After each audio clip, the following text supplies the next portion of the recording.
भाजपा कार्यकर्ता संवाद में कार्यकर्ताओं ने सांसद विधायक को समस्याएं बताई। बानापुरा ट्रेनों के स्टॉपेज की मांग उठाई।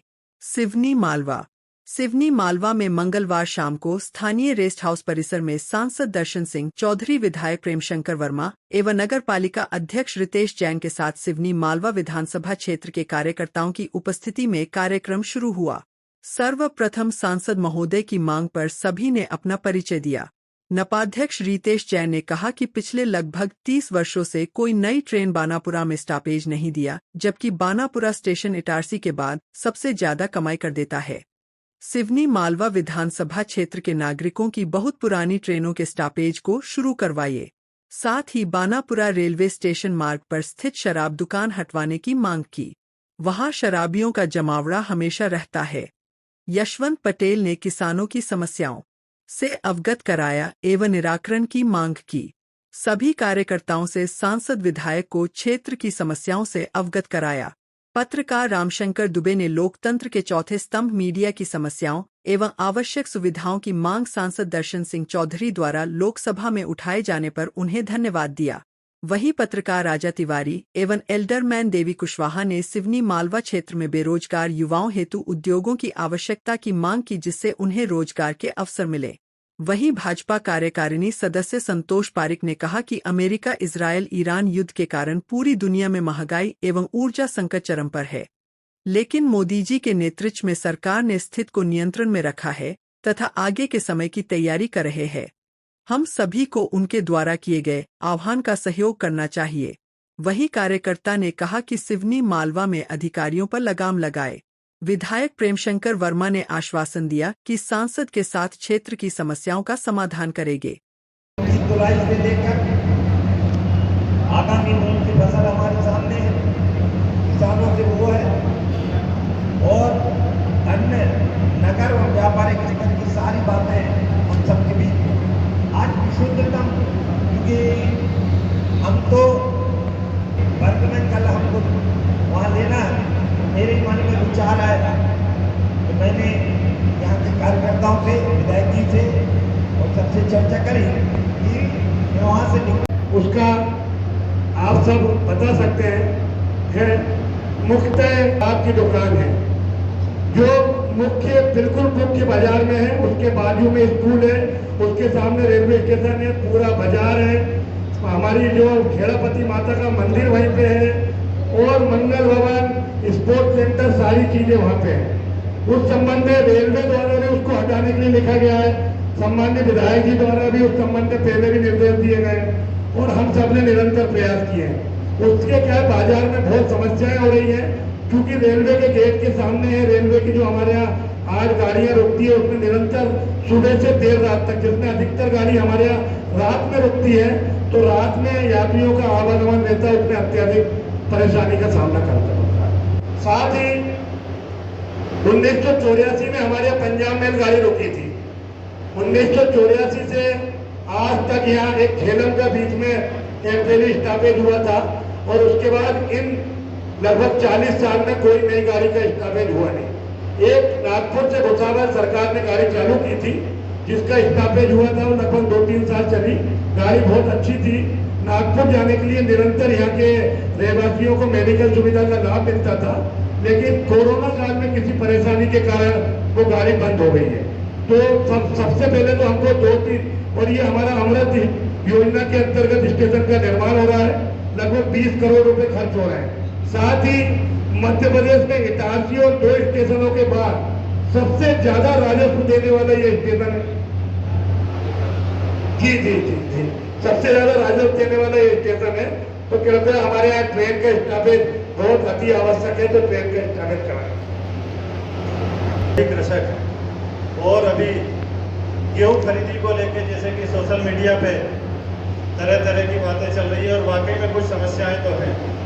मेरा आपसे अनुरोध है कि कुछ टेक्निकल समस्याएं ऐसी है, जैसे कुछ वेयरहाउस जैसे जो फुल हो गए, अब उन वेयरहाउसों को जो सरकारी अपने गोदाम में उनमें ट्रांसफर करा जा रहा है।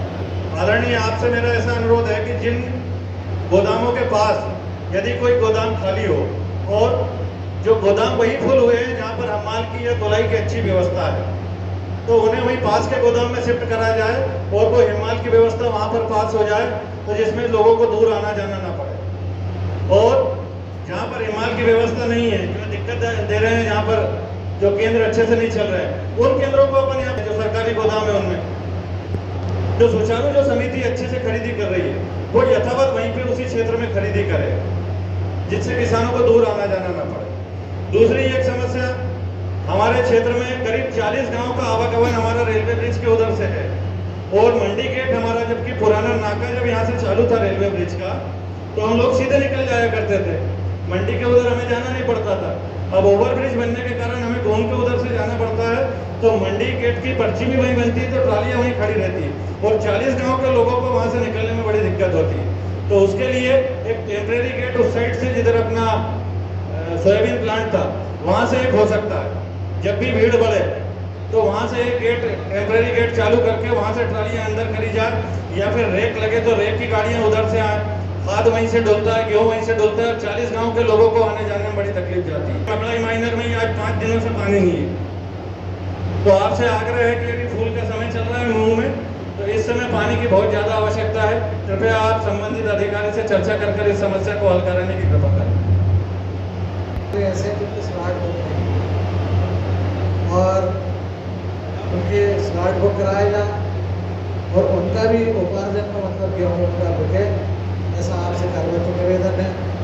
दूसरा निवेदन ये है कि मूंग की फसल भी लगभग आने पे है, तो उसके लिए भी हमारी कुछ नीति स्पष्ट हो जाए, ताकि कल हमारे किसान भाई सड़क पर ना उतरे, क्योंकि अगर वो आंदोलन करेंगे तो उसका संदेश अच्छा। यहाँ पर पीने की पानी की बहुत बड़ी समस्या है। माननीय विधायक जी ने अभी बोरिंग मशीन भिजवाई थी, 700 फीट बोर हुए, पर वहाँ पर पानी नहीं निकला।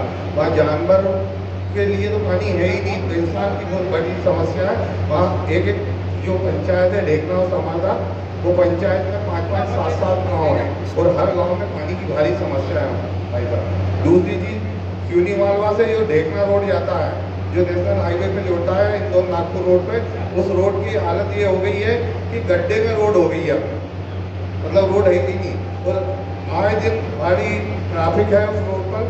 सभी लोग नागपुर इलाज के लिए जाते हैं, उस रोड को पुनः वो डबल चौड़ाई में किया जाए, जो कि अपनी विकास। और धामनी आजू फीटर बंगाल से लाइन आती है, इसमें बीच में हमारे आदरणीय बाबूजी ने जो बांस लगाए गए थे, उसके कारण से जरा सी भी हवा चलती है, हम काफी रात भर परेशान होते हैं। चारों गाँव, एक गांव हम बरलाए के परेशान के पीछे धामनिया, बावलिया और रावलपीपल।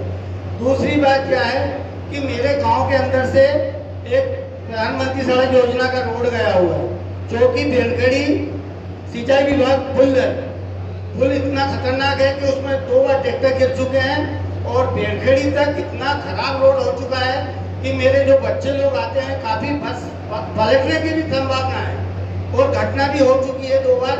मैं आप लोगों से निवेदन करता हूं कि मैंने हर विभाग में आवेदन सरपंच सेक्रेटरीट पे दिया हुआ है, एसडीएम साहब, अनुविभाग अधिकारी, एमपी विभाग और फॉरेस्ट विभाग अधिकारी, काफी मैं परेशान हूं, और मैंने इनसे बहुत बार शिकायत करी।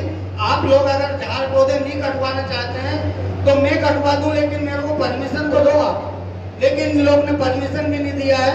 मैं आप लोगों से निवेदन करता हूं, एक कार्यकर्ता की हैसियत से और ग्राम पंचायत सरपंच प्रतिनिधि के हिसाब से आपसे निवेदन करता हूं। जय हिंद।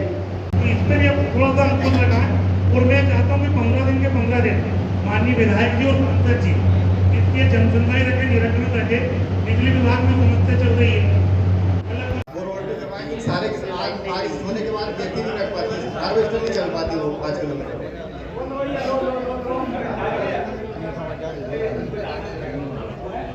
भाई साहब, अपना एक गाँव है रानीपुर, वहाँ पर सबसे ज़्यादा हमारे पूरे क्षेत्र में सबसे ज़्यादा वोटों से अपन उसी गाँव से जीतते हैं। वो गाँव में स्थिति ये है कि अभी 7 दिन से लाइट नहीं है, परिवारों को दूसरे गाँव में इधर उधर जाकर रहना पड़ता है। ग्राम रानीपुर 25 बार डीपी बदलवा चुके हैं, वहाँ ट्रांसमीटर अपग्रेड। दूसरी चीज ये है कि शिवपुर में जो शराब दुकान है पकटाल रोड पे, वो क्या कन्या खाना स्कूल भी है। और कहा जाता है विधायक जी ने 10 फोन में से अगर एक फोन उठा लिया तो उनकी कृपा हो गई। पीड़ा कहें किससे कहें हम, कार्यकर्ताओं की पीड़ा सर्वोपरि होती है विधानसभा क्षेत्र में। मैं आप लोगों से आग्रह करना चाहता हूं कि थोड़ा सा शासकीय अधिकारियों पर लगाम लगाएं और कार्यकर्ताओं की पीड़ाओं को, उनकी समस्याओं को अधिक से अधिक सुना जाए। धन्यवाद आपको। दूसरी बात, माननीय सांसद जी, आपकी ओर ध्यान आकर्षण कराना चाहता हूं।